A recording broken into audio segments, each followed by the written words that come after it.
ഞാൻ ഓൺ സ്റ്റേജിൽ വെച്ച് ഞാൻ തുറന്നും പറഞ്ഞായിരുന്നു അന്ന് ഞാനാണ് ഏറ്റവും കൂടുതൽ എതിർത്തിരുന്ന ഒരാളെന്നുള്ളത്.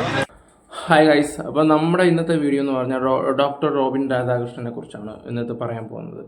കാരണം റോബിനെ അറിയാത്തവരാരുമില്ല. ബിഗ് ബോസ് എന്ന് പറയുന്നത് കേൾക്കുമ്പോൾ സീസൺ 4 താരം റോബിനാണ്. അപ്പം റോബിനെ അറിയാത്തവരാരുമില്ല. അപ്പം റോബിൻ ആരതി, അപ്പോൾ അവരൊരു ഇൻ്റർവ്യൂ വെച്ചാണ് പരിചയപ്പെടുകയൊക്കെ ചെയ്തത്. അതൊക്കെ നിങ്ങൾക്ക് എല്ലാവർക്കും അറിയാവുന്ന കാര്യങ്ങളൊക്കെ തന്നെയാണ്. ഇപ്പോൾ ഇപ്പോഴത്തെ വിഷയം എന്ന് വെച്ചാൽ ഡോക്ടറിൻ്റെ ഇതിൽ ഇൻസ്റ്റയിൽ അക്കൗണ്ടിൽ നമ്മുടെ ആരതി ഫോളോ ചെയ്യുന്നുണ്ട്. പക്ഷേ ആരതിയുടെ അക്കൗണ്ടിൽ ഇപ്പോൾ അൺഫോളോ ചെയ്തെന്നും പറഞ്ഞാണ് ഇപ്പോൾ അടുത്ത. അപ്പം എന്തിനീ അൺഫോളോ ചെയ്തു, അപ്പോൾ എന്തെങ്കിലും പ്രശ്നം കാണുമല്ലോ എന്നും പറഞ്ഞുള്ള രീതിയിൽ സംസാരമായി. അപ്പം നേരത്തെ അറിയാലോ ബിഗ് ബോസിൽ നമ്മുടെ ദിൽഷ, റോബിൻ, പ്രണയം, അപ്പം ദിൽഷ നമ്മൾ ആ സീസൺ കണ്ടതാണ്. ദിൽഷയുടെ വീട്ടുകാരെ എല്ലാവർക്കും അവിടെ ഒപ്പീനിയൻ പോലെ ഇരിക്കട്ടെ എന്നുള്ള രീതി വരികയൊക്കെ ചെയ്ത് അങ്ങനെ ആയപ്പോഴത്തേക്ക് അവന് പെട്ടെന്ന് കല്യാണം കഴിക്കണമെന്നൊക്കെ പറഞ്ഞ് അത് അങ്ങനെ ഇപ്പോൾ അവിടെ ഫ്യൂച്ചറും കാര്യങ്ങളൊക്കെ നോക്കുമ്പോൾ അങ്ങനെ സംസാരിച്ച് അവർ ബ്രേക്കപ്പായി. പിന്നെ ഒരു ആരതി കാണുന്നു, ഇൻ്റർവ്യൂ വരുന്നു, പിന്നെ പരസ്പരം ഇഷ്ടപ്പെടുന്നു. ഇൻ്റർവ്യൂവിൽ നമ്മുടെ ഒരു ഡയറക്ടറാണ് കൊണ്ടുവരുന്നത്. അങ്ങനെ ഇപ്പോൾ പിന്നെ അവസാനം എത്ര പെട്ടെന്ന് എങ്ങനെ പോയാലും 10-15 ദിവസം കൊണ്ട് അവർ തമ്മിൽ സെറ്റ് ആവുന്നു. പിന്നെ എല്ലാം ഒരുമിച്ചായി. അങ്ങനെ കല്യാണം, നിശ്ചയം എല്ലാം ഫിക്സ് എല്ലാം ആക്കി കഴിഞ്ഞപ്പോഴാണ് ഈ ഒരു സംഭവം വരുന്നത്. സംഭവം എന്താണെന്ന് വെച്ചാൽ ഇവന് വേറൊരു റിലേഷൻ, അതായത് കൂട്ടുകാരിയെ. അപ്പം അത് സംഭവം ഇത് പറയാനുള്ള കാര്യം എന്ന് പറഞ്ഞാൽ ആരതി ഒരു സ്റ്റോറി ഇട്ടായിരുന്നു അച്ഛൻ്റെ. എന്തുവാ സ്റ്റോറിക്കകത്ത് എന്താണ് ദിസ് ലവ് നെവർ എൻഡ് എന്നും പറഞ്ഞിട്ട് പപ്പയുടെ കൂടെ ഉള്ളത്. അപ്പോൾ അതിൻ്റെ താഴെ എങ്ങാണ്ട് ആരോ മെൻഷനോ കമൻറ്റോ ഏതാണ്ട് അടിക്കുകയോ അങ്ങാണ്ട് ചെയ്തു. ആ കമൻസാണ് ഇപ്പം അടുത്ത വഴിത്തിരിവിൽ കൊണ്ടെത്തിച്ചിരിക്കുന്നത്. അത് നമുക്ക് ജസ്റ്റ് ഒന്ന് റീഡ് ചെയ്ത് നോക്കാം.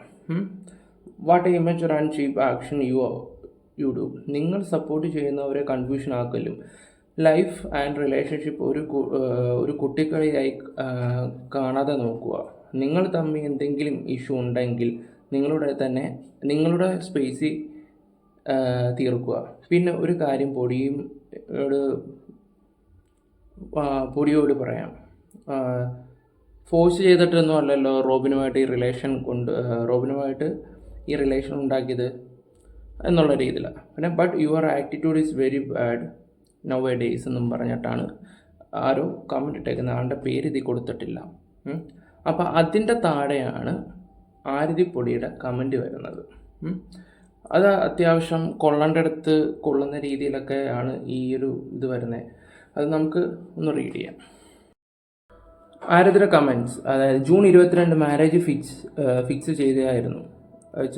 ചെയ്യാതിരിക്കുമ്പോഴാണ് മൾട്ടിപ്പിൾ റിലേഷൻഷിപ്പ്. വൈഫാവാൻ പോകുന്ന പെണ്ണിൻ്റെ ഫ്രണ്ടിനോട് ഒരു ക്രഷ് തോന്നുന്നു എന്ന് പറഞ്ഞു.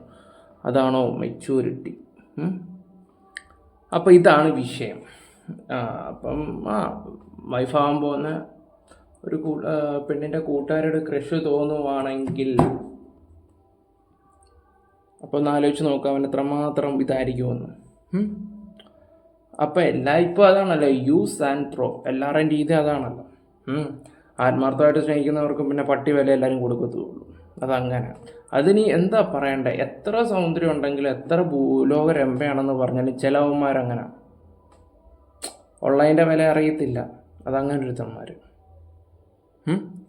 അപ്പം ഈ ഡോക്ടർ റോബിൻ്റെ വിഷയമായിട്ട് ബിഗ് ബോസിൽ വരുന്നതിന് മുമ്പ് കുറേ വിഷയങ്ങളും കാര്യങ്ങളൊക്കെ ഉണ്ടായിരുന്നു. ഈ ഇടയ്ക്ക് ഒരു പെൺകുട്ടി അത് പറയാനുണ്ടായിരുന്നു. അതായത് ഇയാൾക്ക് ഇയാൾ പ്രപ്പോസ് ചെയ്യും, ഇയാൾ ചീറ്റ് ചെയ്തിട്ടുണ്ട്, അങ്ങനെയാണ് മറ്റാണെന്നൊക്കെ എന്തോ ഒരു ലൈവിൽ ഞാനും ഇങ്ങനെ കേട്ടിട്ടുള്ളതായിരുന്നു. ചില യൂട്യൂബേഴ്സും പറയുന്നുണ്ട് ഡോക്ടർ റോബിൻ്റെ ഓരോ ലീലാവരസം കല്യാണം കഴിക്കാമെന്ന് പറഞ്ഞതും അങ്ങനെ പറ്റിച്ച കുറേ ഇങ്ങനെ നമ്മൾ വിചാരിക്കാതെ ഫേക്കും കാര്യങ്ങളൊക്കെ ആയിരിക്കും എന്നുള്ള രീതിയിലാണ് നമ്മൾ വിചാരിച്ചുകൊണ്ടിരുന്നത്. ഇപ്പം ഇതിങ്ങനെ പോവുകയാണെങ്കിൽ ഇതെന്താണെന്ന് ഇപ്പം അറിയാൻ കഴിഞ്ഞത് ബ്രേക്കപ്പ് ആയെന്നുള്ള രീതിയിലൊക്കെയാണ്. പിന്നെ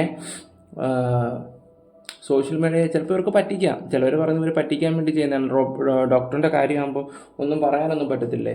നാളെ ഒരു ഇൻ്റർവ്യൂ ഇവർ രണ്ടും കൂടെ വരുവാണെങ്കിൽ പറയാൻ ചെയ്യുക എന്താ ഞങ്ങൾ ചിലപ്പം പരസ്പരം അങ്ങോട്ടും ഇങ്ങോട്ടും ഇത് ചെയ്ത് കാണും, അതിന് നിങ്ങൾക്ക് എന്താണെന്ന് ചോദിച്ചാൽ നമുക്കൊന്നും പറയാനുള്ള ഇതില്ല. പിന്നെ നമുക്കൊരു കണ്ടൻറ്റ് കിട്ടും, അത്രേ ഉള്ളൂ. ഇതാണ് സത്യത്തിൽ നമുക്ക് പറയാനുള്ളത്. പിന്നെ ഇത് റിലേറ്റഡ് ആയിട്ട് നമ്മുടെ ചെമ്പൻ ഒരു വീഡിയോ ഇട്ടിട്ടുണ്ടായിരുന്നു, ഇത് പറയുന്നുണ്ടായിരുന്നു. നമുക്ക് അതിൻ്റെ ക്ലിപ്പ് ഒന്ന് ജസ്റ്റ് ഒന്ന് കണ്ടു നോക്കാം. പേഴ്സണലി ഞാൻ അവരുടെ എൻഗേജ്മെന്റ് ഹോസ്റ്റ് ചെയ്തിട്ടുണ്ടെങ്കിലും എനിക്ക് ഈ ഒരു അലയൻസിന് ഒരു താല്പര്യം എനിക്ക് ഉണ്ടായിരുന്നിട്ടില്ല. അതിൻ്റെ റീസൺ കുറേ റീസൺസ് ഉണ്ട്. അത് ഞാൻ പൊടിയോടും പറഞ്ഞിട്ടുണ്ടായിരുന്നു. അത് ഞാൻ ഓൺ സ്റ്റേജിൽ വെച്ച് ഞാൻ തുറന്നും പറഞ്ഞായിരുന്നു അന്ന് ഞാനാണ് ഏറ്റവും കൂടുതൽ എതിർത്തിരുന്ന ഒരാളെന്നുള്ളത്. അത് എതിർത്തു എന്നേ ഉള്ളൂ. അതിനുശേഷം എൻഗേജ്മെന്റ് കഴിഞ്ഞിട്ടും പല കാര്യങ്ങളും പലതും ഉണ്ടായിട്ടുണ്ട്. അതൊക്കെ അറിഞ്ഞതിന് ശേഷം ഞാൻ പറഞ്ഞിട്ടുണ്ട് ആലോചിക്കാൻ ഇനിയും സമയമുണ്ട്. കല്യാണം കഴിഞ്ഞിട്ടില്ല. ഒരു കല്യാണം കഴിഞ്ഞ് രണ്ടാം കെട്ടുകാരി എന്നുള്ളതായിട്ടില്ല, ജസ്റ്റ് എൻഗേജ്ഡേ ആയിട്ടുള്ളൂ. സോ ആലോചിക്കാൻ ഇനി സമയമുണ്ടെന്ന് പ്രശ്നങ്ങൾ പലതും കേൾക്കുമ്പം അറിയുമ്പം ആസ് എ ഫ്രണ്ട് ഞാൻ അത് വിഷമത്തോടെ തന്നെ കേൾക്കും, അതറിയും. ഞാൻ അവളെ സപ്പോർട്ട് ചെയ്ത് അവളുടെ കൂടെ നിൽക്കാറുണ്ട്. അത് അന്നും ഇന്നും സപ്പോർട്ടുണ്ട്. അപ്പോൾ അദ്ദേഹത്തിൻ്റെ സംസാരങ്ങളും കാര്യങ്ങളൊക്കെ നിങ്ങൾ കേട്ടല്ലോ. പിന്നെ ഓരോരുത്തരും ഇഷ്ടമാണ് പോണോ വേണ്ട എന്നൊക്കെ. ചിലതൊക്കെ എത്ര പറഞ്ഞു കൊടുത്ത് മനസ്സിലാകാത്ത കുറേ ടീംസുകളൊക്കെ ഉണ്ട്. നമുക്ക് അനുഭവത്തിൽ തന്നെ ഉള്ളതാണ്. അതിലോട്ട് പോകണ്ട എന്ന് പറഞ്ഞാൽ എന്താ പറയണ്ട, എല്ലാം കേട്ട് കഴിഞ്ഞിട്ട് ഒരു 10 മിനിറ്റ് അവരെ വിളിച്ച് കഴിയുമ്പോൾ അങ്ങോട്ട് 2 പാല് തേന ചക്കര എന്ന് പറയുമ്പോൾ നേരെ ഇങ്ങോട്ട് നമ്മളെ വിളിച്ചിട്ട് നാളെ നമ്മളെ ആട്ടും തുപ്പും പറഞ്ഞിട്ട് അവസാനം നമുക്ക് ഈ റിലേഷൻ ശരിയല്ല, ശരിയാകത്തില്ല, എനിക്ക് അവൻ മതി, എനിക്കിത് ഞാൻ ചേട്ടനെ ബ്ലോക്ക് ചെയ്യുവാണ്, അങ്ങനെയൊക്കെ പറഞ്ഞു പോകുന്ന കുറേ ഇനങ്ങളൊക്കെ ഉണ്ട്. അവസാനം പിന്നെയും കരഞ്ഞു കുത്തി വരും. നമുക്ക് മനസ്സുള്ളവർ അക്സെപ്റ്റ് ചെയ്യില്ലാത്തവർ പറഞ്ഞു വിടും. അതാണല്ലോ. പിന്നെ ആണുങ്ങളുടെ കാര്യം ഞാൻ നമ്മളൊരു ഫ്ലോയിൽ അങ്ങ് പറഞ്ഞു പോയെന്നേ ഉള്ളൂ.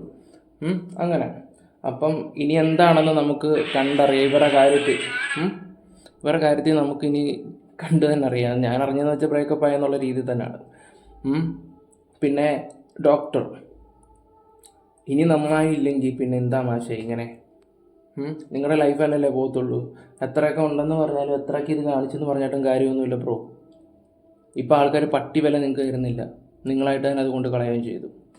ഓക്കെ ബൈ, നമുക്ക് നെക്സ്റ്റ് വീഡിയോ ആയിട്ട് വരാം.